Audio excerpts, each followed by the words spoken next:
Assalamualaikum warahmatullahi wabarakatuh. Dan ini adalah video tentang kisah Nabi Daud alaihi salam. Nonton video ini sampai selesai. Daud bin Yesha adalah salah seorang dari 13 bersaudara turunan ke-13 dari Nabi Ibrahim alaihi salam. Beliau tinggal bermukim di kota Bethlehem, kota kelahiran Nabi Isa alaihi salam, bersama ayah dan 13 saudaranya. Ketika Raja Talut, Raja Bani Israel, mengerahkan tentara dan menyusun strategi untuk berperang melawan bangsa Palestina, Daud bersama dua orang kakaknya diperintahkan oleh ayahnya untuk turut berjuang dan menggabungkan diri ke dalam barisan pasukan Talut. Khusus kepada Daud alaihissalam sebagai anak yang termuda di antara tiga bersaudara, ayahnya berpesan agar ia berada di barisan belakang dan tidak boleh turut bertempur. Ia ditugaskan hanya untuk melayani kedua kakaknya yang harus berada di barisan depan, membawakan makanan, membawakan minuman, serta keperluan-keperluan lainnya bagi mereka. Di samping, ia harus dari waktu ke waktu memberikan laporan kepada ayahnya tentang jalannya pertempuran dan keadaan kedua kakaknya di dalam medan perang itu. Ia sesekali tidak diizinkan maju ke garis depan dan turut bertempur, mengingatkan akan usianya yang masih muda dan belum ada pengalaman berperang sejak ia dilahirkan. Akan tetapi, ketika pasukan Talut dari Bani Israel berhadapan muka dengan pasukan Jalut dari bangsa Palestina, Daud lupa akan pesan ayahnya. Tatkala ia mendengar suara Jalut yang nyaring dengan penuh kesombongan menantang mengajak berperang, sementara tentara perang Bani Israel berdiam diri, merasa takut hingga timbullah rasa takut yang luar biasa di dalam hati mereka. Ia secara spontan menawarkan diri untuk maju menghadapi Jalut dan terjadilah pertempuran antara mereka berdua yang berakhir dengan terbunuhnya Jalut. Sebagaimana yang telah diceritakan di dalam beberapa kisah lainnya. Dan sebagai imbalan bagi jasa Daud mengalahkan Jalut, maka dijadikanlah menantu oleh Talut dan dikawinkannya dengan putrinya yang bernama Mikyal, sesuai dengan janji yang telah diumumkan kepada pasukannya bahwa putrinya akan dikawinkan dengan orang yang dapat bertempur melawan Jalut dan mengalahkannya. Di samping ia dipungut sebagai menantu, Daud diangkat pula oleh Raja Talut sebagai penasehatnya dan orang kepercayaannya. Ia begitu disayang, disanjung, dan dihormati, serta disegani bukan saja oleh mertuanya, bahkan oleh seluruh rakyat Bani Israel yang melihatnya sebagai pahlawan bangsa yang telah berhasil mengangkat keturunan serta derajat Bani Israel di mata bangsa sekelilingnya.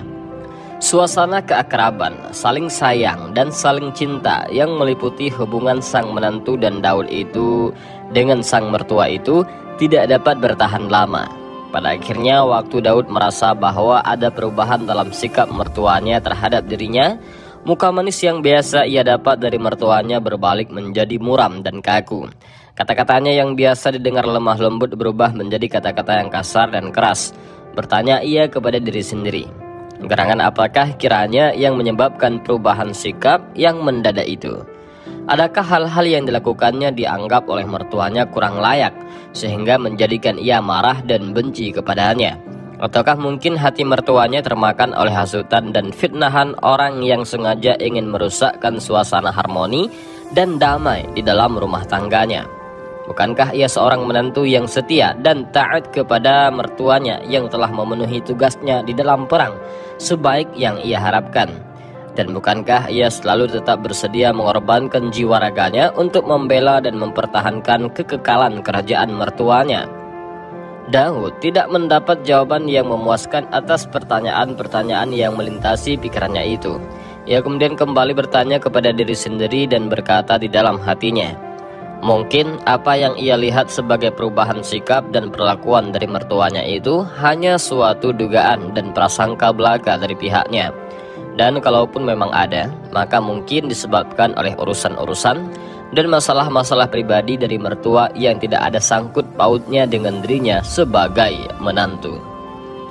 Demikianlah ia mencoba menenangkan hati dan pikirannya yang mengganggunya dan berpikir selanjutnya tidak akan memperdulikan dan akan bersikap seperti biasanya saja. Namun pada suatu malam yang gelap, sunyi lagi senyap, ketika ia berada di tempat tidur bersama istrinya Mikyal, Daud berkata kepada istrinya, "Wahai Mikyal, entah benarkah aku atau salah dalam tanggapanku? Dan apakah khayal dan dugaan hatiku belaka? Atau sesuatu kenyataan apa yang aku lihat dalam sikap ayahmu terhadap diriku? Aku melihat akhir-akhir ini ada perubahan sikap dari ayahmu terhadap diriku. Ia selalu menghadapiku dengan muka muram dan kaku, tidak seperti biasanya. Kata-katanya kepadaku tidak selemah lembut seperti dulu. Dari pancaran pandangannya kepadaku, aku melihat tanda-tanda antipati dan benci kepadaku. Ia selalu mengelakkan diri dari duduk bersama aku, bercakap-cakap dan berbincang-bincang sebagaimana dahulu ia lakukan ketika ia melihatku berada di sekitarnya."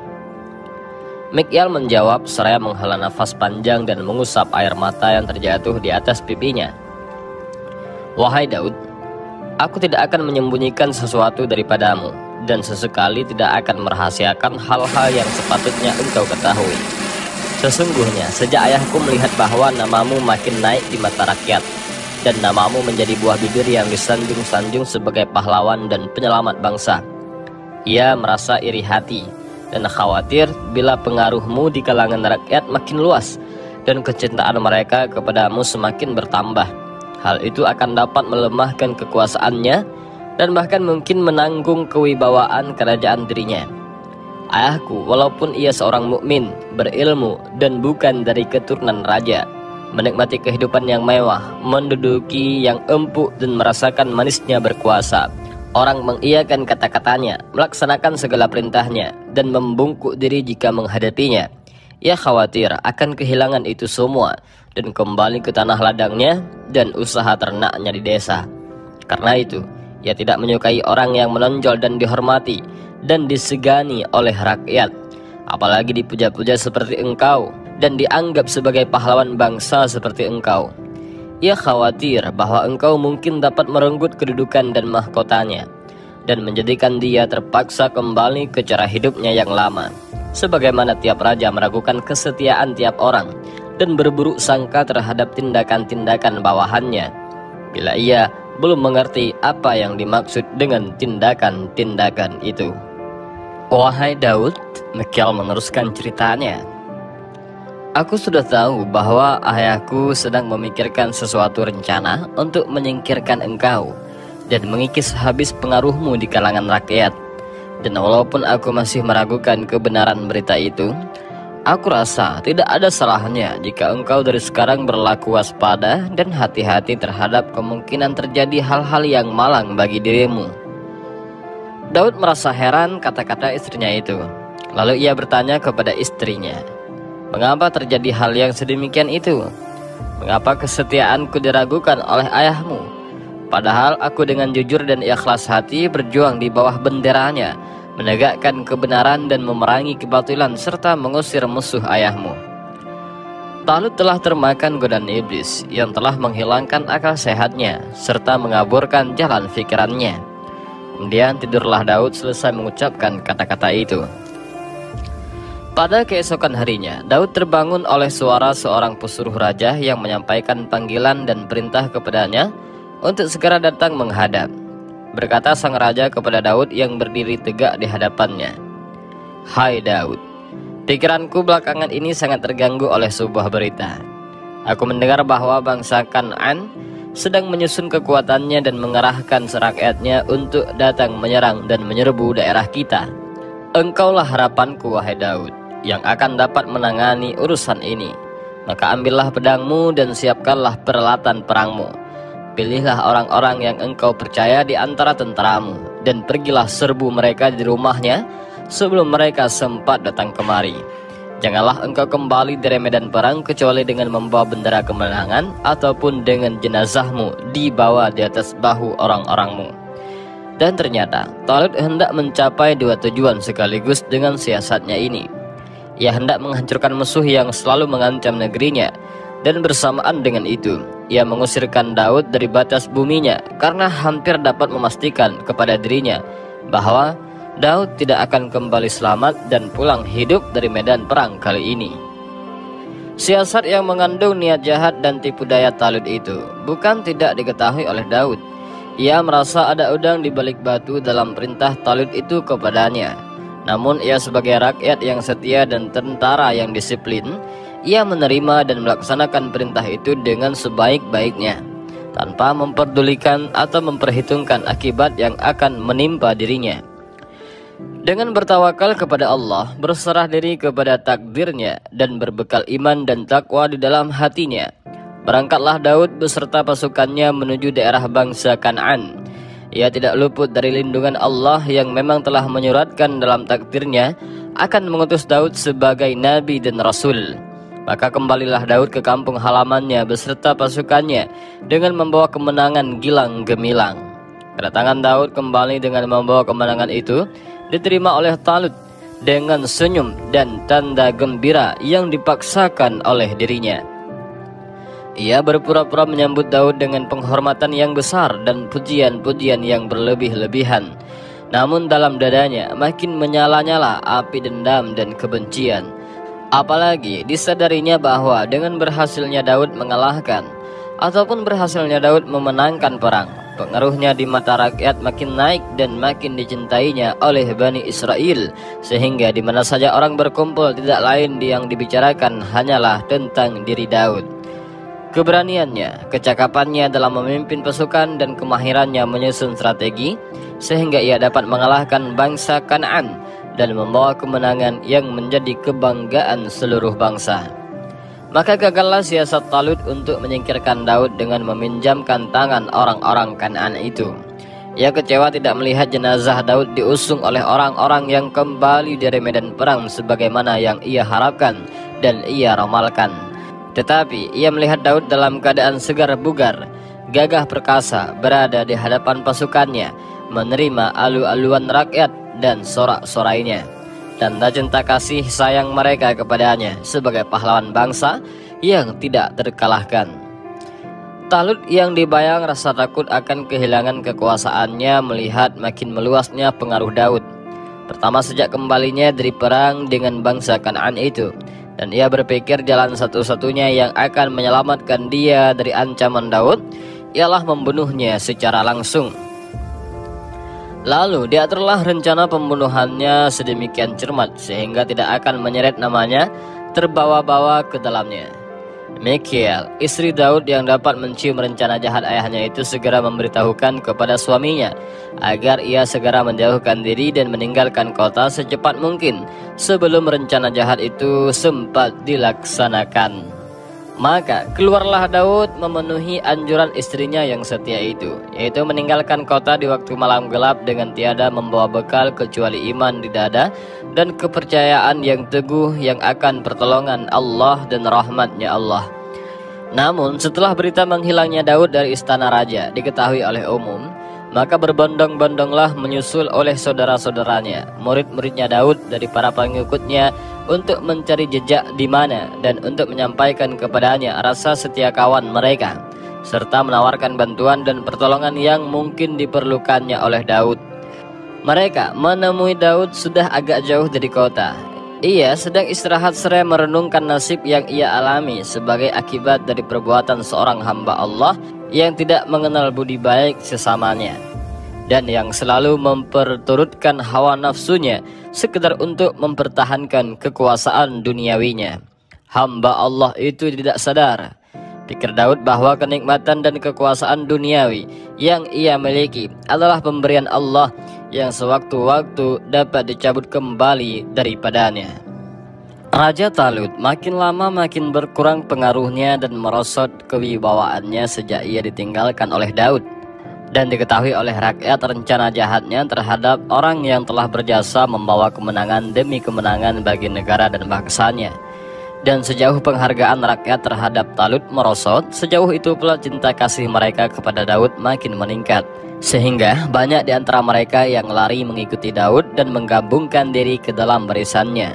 Hal ini menjadikan Talut kehilangan akal dan tidak dapat menguasai dirinya. Ia lalu menjalankan siasat tangan besi, menghunus pedang dan membunuh siapa saja yang ia ragukan kesetiaannya. Tidak terkecuali di antara korbannya terdapat para ulama dan para pemuka rakyat.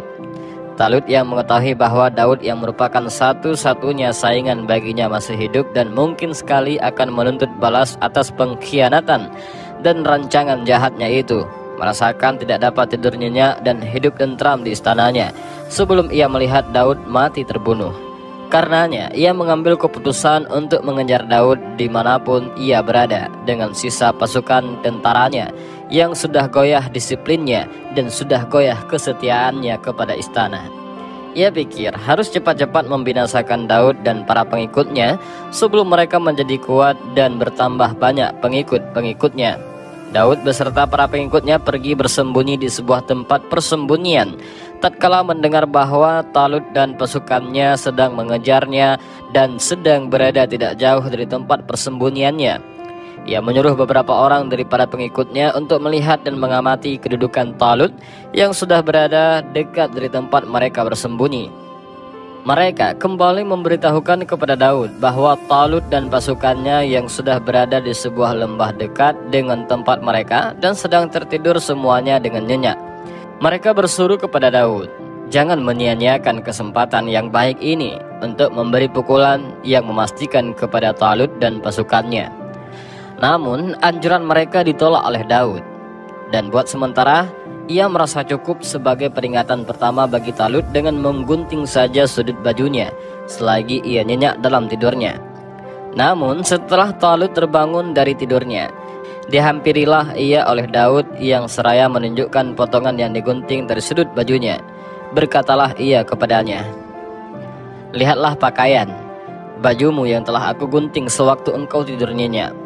Sekiranya aku mau, niscaya engkau dengan mudah aku bunuh dan menceraikan kepalamu dari tubuhmu.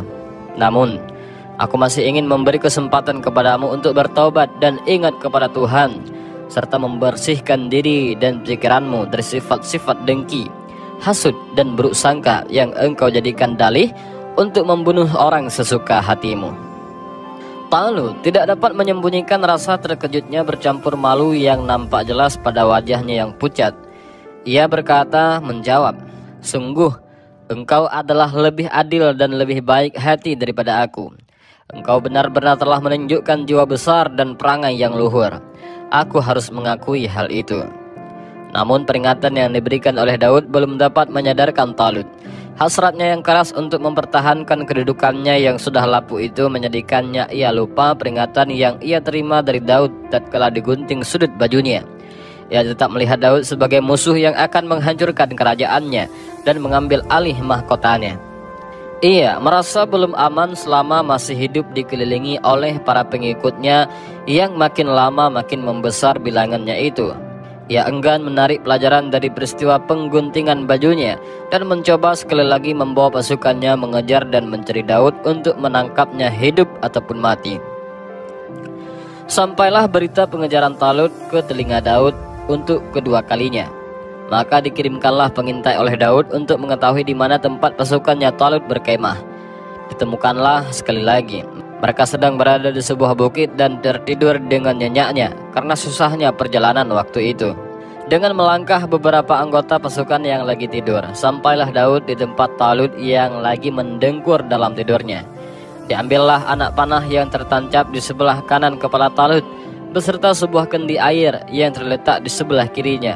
Kemudian dari atas bukit berserulah Daud dengan suaranya yang keras kepada anggota pasukan Talut agar mereka bangun dari tidurnya dan menjaga baik-baik keselamatan rajanya yang nyaris terbunuh karena kelalaian mereka.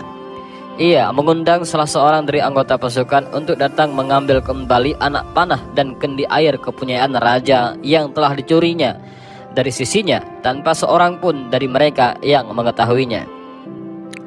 Tindakan Daud itu dimaksudkan sebagai peringatan kali kedua kepada Talut bahwa pasukan pengawal yang besar yang mengelilinginya tidak akan dapat menyelamatkannya bila Allah menghendaki merenggutnya. Daud memberi dua kali peringatan kepada Talut bukan dengan kata-kata, tetapi dengan perbuatan yang nyata, yang menjadikan ia merasa ngeri membayangkan kesudahan hayatnya andaikan Daud menuntut balas atas apa yang telah ia lakukan dan rancangan untuk pembunuhannya itu. Jiwa besar yang telah ditunjukkan oleh Daud dalam kedua peristiwa itu telah sangat terkesan dalam lubuk hati Talut. Ia terbangun dari lamunannya dan sadar bahwa ia telah jauh tersesat dalam sikapnya terhadap Daud.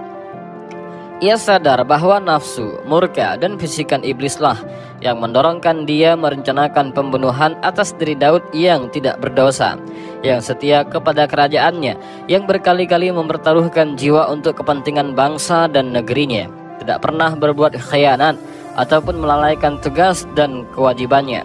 Ia sadar bahwa ia telah berbuat dosa besar dengan pembunuhan yang telah ia lakukan atas beberapa pemuka agama hanya karena prasangka yang tidak berdasar itu.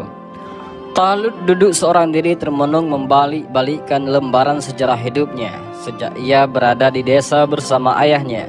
Kemudian ia berpikir tanpa diduga dan disangka, berkat dan rahmat Allah diangkatlah ia menjadi raja Bani Israel.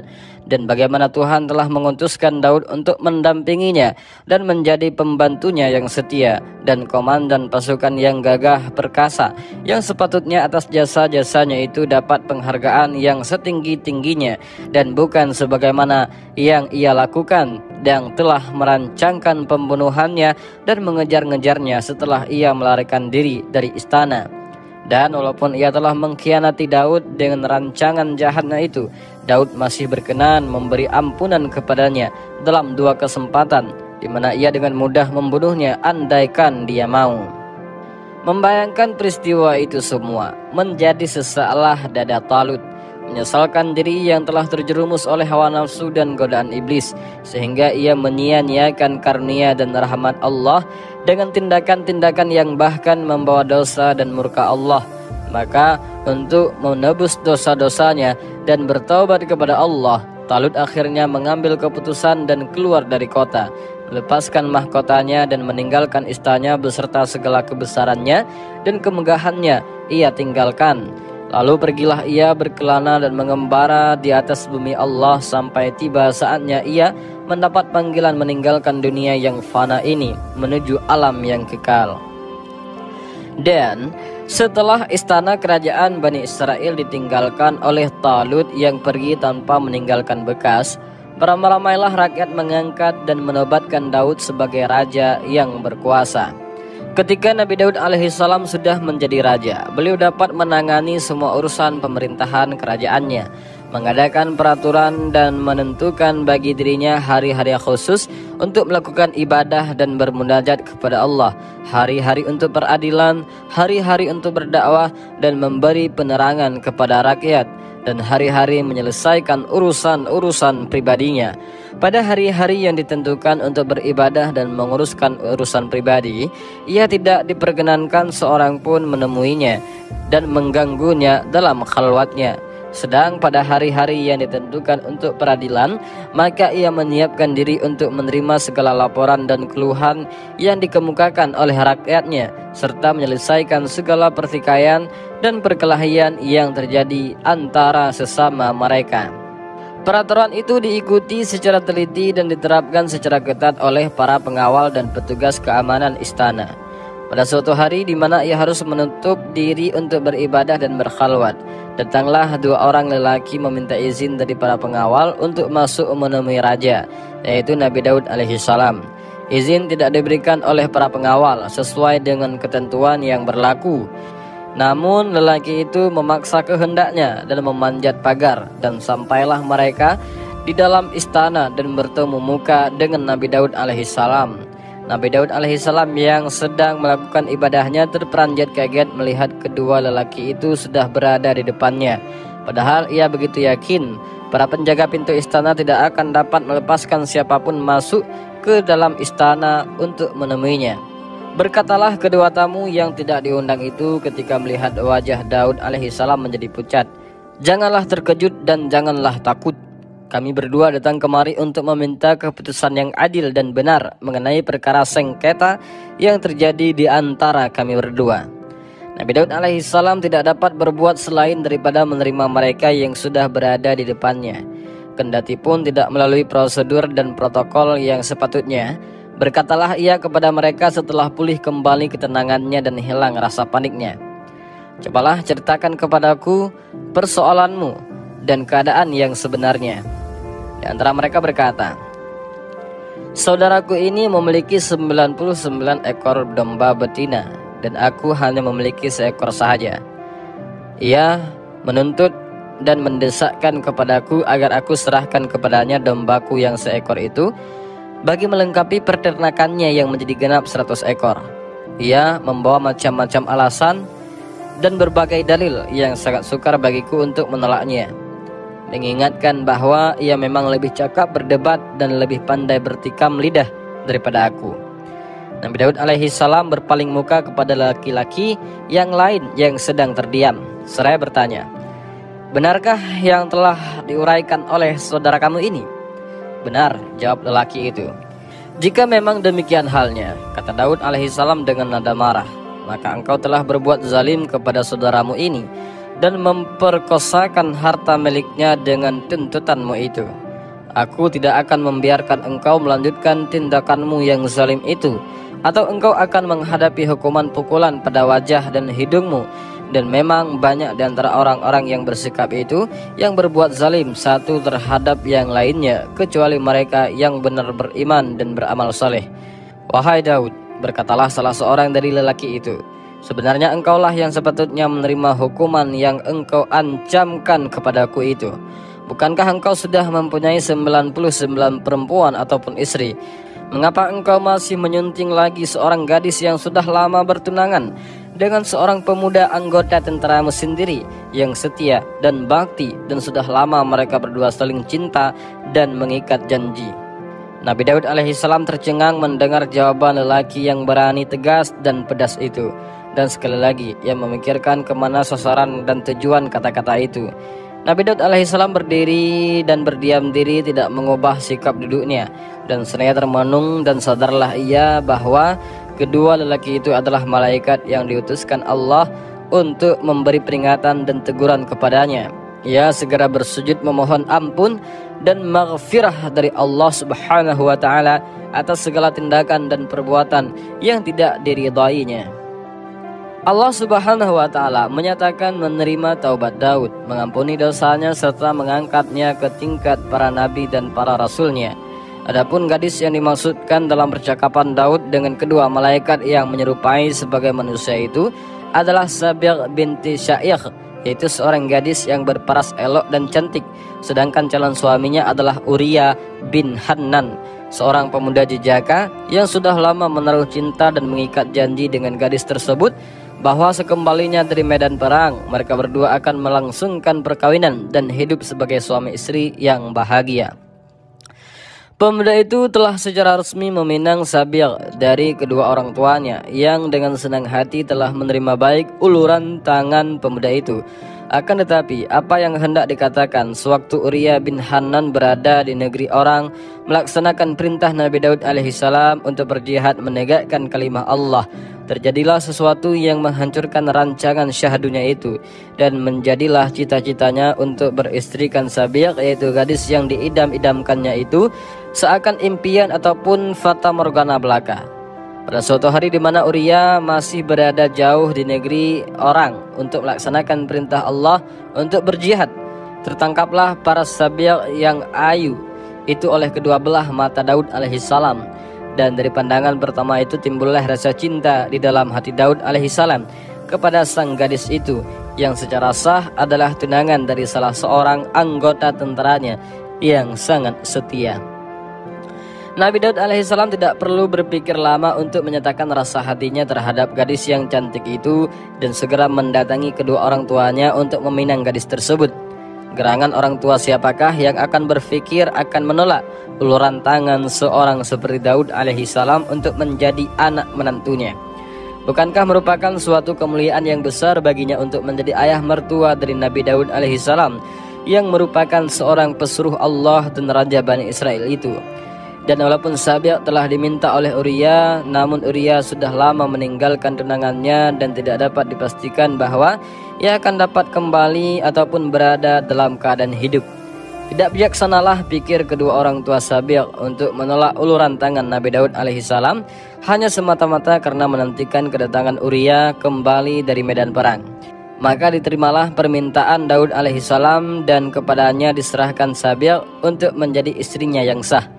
Dan demikianlah kisah perkawinan Daud alaihissalam dan Sabil yang menurut para ahli tafsir menjadi sasaran kritik dan teguran Allah melalui kedua malaikat yang menyerupai sebagai dua lelaki yang datang kepada Nabi Daud alaihissalam memohon penyelesaian tentang sengketa mereka perihal domba betina mereka.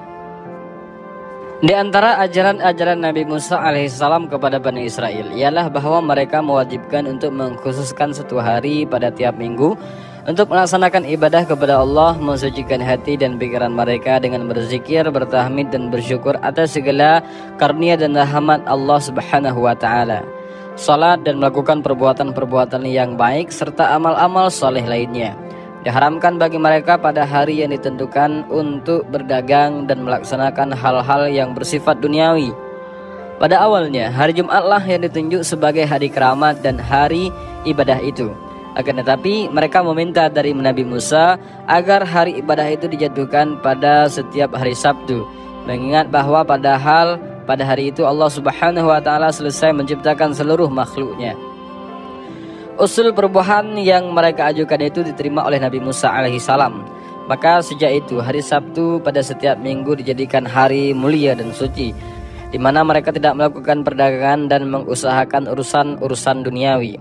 Mereka hanya tekun beribadah dan berbuat amal-amal kebaikan yang diperintahkan oleh agama. Demikianlah hari berganti hari, bulan berganti bulan dan tahun berganti tahun. Namun adat kebiasaan mensucikan hari Sabtu tetap dipertahankan turun-temurun dari generasi ke generasi lainnya. Pada masa Nabi Daud alaihissalam berkuasa di suatu desa yang bernama Desa Aliyat, satu di antara beberapa desa yang terletak di tepi Laut Merah, bermukim sekelompok kaum dari keturunan Bani Israel yang sumber pencahariannya adalah dari penangkapan ikan di laut, perdagangan dan pertukangan yang dilakukan setiap hari kecuali hari Sabtu. Namun sebagai akibat dari perintah mensucikan hari Sabtu, di mana tidak ada seorang melakukan urusan dagang ataupun penangkapan ikan, maka pasar-pasar dan tempat-tempat perniagaan di desa itu menjadi sunyi senyap pada hari dan pada malam Sabtu, sehingga ikan-ikan di laut tampak terapung-apung di atas permukaan air, bebas berpesta ria mengelilingi dua buah batu besar yang berwarna putih terletak di tepi laut dekat Desa Aliyat. Ikan-ikan itu seolah sudah terbiasa bahwa pada setiap malam dan hari Sabtu terasa aman untuk bermunculan di atas permukaan air tanpa mendapat gangguan dari para nelayan. Tetapi begitu matahari terbenam pada Sabtu senja, menghilanglah ikan-ikan itu kembali ke perut dan dasar laut sesuai dengan naluri yang dimiliki oleh tiap binatang makhluk dari ciptaan Allah. Para nelayan di desa Ailat yang pada hari-hari biasa tidak pernah melihat ikan begitu banyak terapung-apung di atas permukaan air, bahkan sukar mendapat menangkap ikan sebanyak yang diharapkan, menganggap adalah kesempatan yang baik dan menguntungkan sekali bila mereka melakukan penangkapan ikan pada tiap malam dan hari Sabtunya. Pikiran itu tidak disia-siakan dan tanpa dihiraukan perintah agama dan adat kebiasaan yang sudah berlaku sejak Nabi Musa alaihissalam memerintahkannya. Pergilah mereka beramai-ramai ke pantai menangkap ikan di malam hari dan yang sangat terlarang itu, sehingga berhasil mereka menangkap ikan sepuas hati mereka dan sebanyak yang mereka harapkan, berbeda jauh dengan hasil mereka pada hari-hari biasanya. Para penganut yang setia dan para pemukim yang seolah datang menegur para orang fasik yang telah berani melanggar kesucian hari Sabtu itu, mereka diberi nasihat dan peringatan agar menghentikan perbuatan mungkar mereka dan kembali mentaati perintah agama serta menjauhkan diri dari semua larangan-larangannya, supaya menghindari murka Allah yang dapat mencabut karunia dan nikmat yang telah diberikan kepada mereka. Nasihat dan peringatan para mukmin itu tidak dihiraukan oleh para nelayan yang membangkang itu. Bahkan mereka makin giat melakukan pelanggaran secara demonstratif karena sayang akan kehilangan keuntungan material yang begitu besar yang mereka peroleh dari penangkapan ikan di hari-hari yang suci itu. Akhirnya, pemuka-pemuka agama terpaksa mengasingkan mereka dari pergaulan dan melarangnya masuk ke dalam kota dengan menggunakan senjata, kalau perlu menggunakan senjata tajam. Dan berkata para nelayan pembangkang itu dengan nada memprotes, "Sesungguhnya kota Ailat adalah kota dan tempat tinggal kami bersama. Kami mempunyai hak yang sama seperti kamu untuk tinggal menetap di sini. Dan sesekali kamu tidak berhak melarang kami memasuki kota kami ini, serta melarang kami menggali sumber-sumber kekayaan yang terdapat di sini bagi kepentingan hidup kami. Kami tidak akan meninggalkan kota kami ini dan pergi pindah ke tempat yang lain. Dan jika engkau enggan bergaul dengan kami, maka sebaiknya kota Ailat ini dibagi menjadi 2 bahagian, dipisah oleh sebuah tembok pemisah, sehingga masing-masing pihak bebas berbuat dan melaksanakan usahanya tanpa diganggu oleh pihak yang lain." Namun dengan adanya garis pemisah antara para nelayan pembangkang yang fasik dan pemeluk-pemeluk agama yang taat, maka bebaslah mereka melaksanakan usaha penangkapan ikan semau hatinya secara besar-besaran pada tiap-tiap hari tanpa terkecuali. Mereka membuat saluran-saluran air untuk mengalirkan air laut ke dekat rumah-rumah mereka dengan membangun bendungan-bendungan yang mencegahkan kembalinya ikan itu ke laut bila matahari terbenam pada setiap petang Sabtu, pada waktu yang mana biasanya ikan-ikan itu yang terapung-apung meluncur kembali ke dasar laut. Para nelayan yang makin menjadi kaya karena keuntungan besar yang mereka peroleh dari hasil penangkapan ikan yang bebas menjadi makin berani melakukan maksiat dan pelanggaran perintah-perintah agama yang menjurus kepada kerusakan akhlak dan moral mereka. Sementara para pemuka agama yang melihat para nelayan itu makin berani melanggar perintah Allah dan melakukan kemungkaran dan kemaksiatan di daerah mereka sendiri, masih rajin mendatangi mereka dari masa ke masa, memperingatkan mereka dan memberi mereka akan nasihat kalau masih dapat ditarik ke jalan yang benar dan bertobat dari perbuatan maksiat mereka. Akan tetapi, kekayaan yang mereka peroleh dari hasil penangkapan yang berganda itu menjadikan mata mereka buta untuk melihat cahaya kebenaran, telinga mereka peka untuk mendengar nasihat-nasihat para pemuka agama, dan lubuk hati mereka tersumbat oleh hawa nafsu kemaksiatan dan kefasikan, sehingga menjadikan sebahagian dari pemuka agama itu terputus asa dan berkata kepada sebahagian yang masih menaruh harapan, "Mengapa engkau masih menasihati orang-orang yang dibinasakan oleh Allah dan akan ditimpahi hati orang-orang yang dibinasakan oleh Allah dan akan ditimpahi azab yang sangat keras?"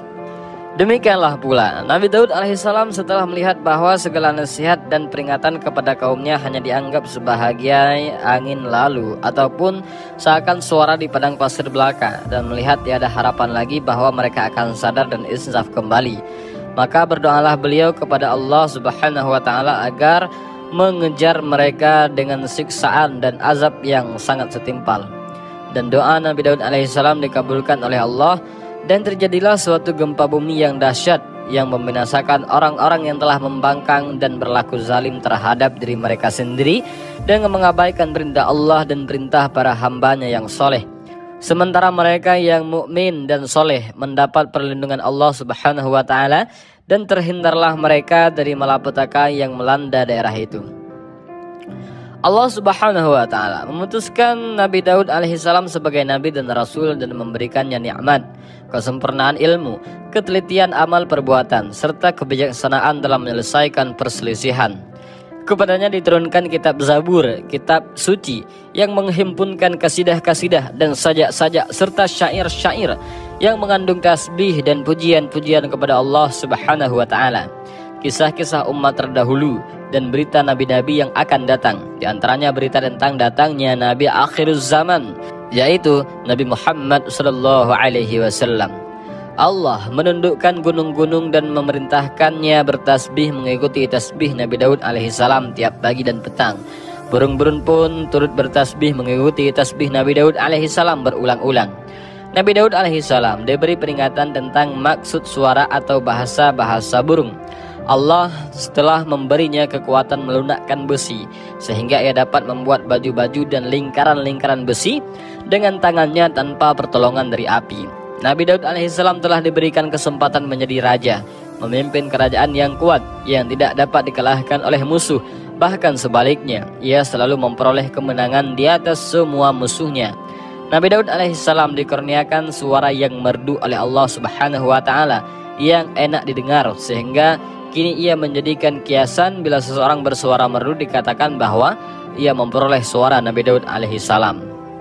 Kisah Nabi Daud alaihissalam dan kisah sabtunya Bani Israel terdapat di dalam Al-Quran surah Saba ayat 11, surah An-Nisa ayat 163, surat Al-Isra ayat 55, surat Shad ayat 17 sehingga ayat 26, dan surat Al-A'raf ayat 163 sehingga ayat 165. Dan inilah beberapa pelajaran dari kisah Nabi Daud alaihissalam yang dapat kita ambil. Allah Subhanahu wa taala memberikan contoh bahwa seseorang yang bagaimanapun besar dan perkasanya yang hanya menyandarkan diri kepada kekuatan jasmaninya dapat dikalahkan oleh orang yang lebih lemah dengan halnya sesuatu benda yang tidak berarti. Sebagaimana Daud yang muda usia dan lemah fisiknya mengalahkan Jalut yang perkasa itu dengan bersenjatakan batu saja. Seorang yang lemah dan miskin tidak patut berputus asa mencari hasil dan memperoleh kejayaan dalam usaha dan memperjuangkannya selama ia bersandarkan kepada takwa dan iman kepada Allah Subhanahu wa taala yang akan melindunginya. Kemenangan Daud alaihissalam atas Jalut tidak menjadikan beliau berlaku sombong dan takabur. Bahkan sebaliknya, beliau bersikap rendah hati dan lemah lembut terhadap kawan dan maupun lawannya. Dan itulah sedikit kisah tentang Nabi Daud alaihissalam, dan semoga kisah ini memberikan manfaat untuk kita semua. Amin ya rabbal alamin. Wallahu a'lam bishawab. Assalamualaikum warahmatullahi wabarakatuh.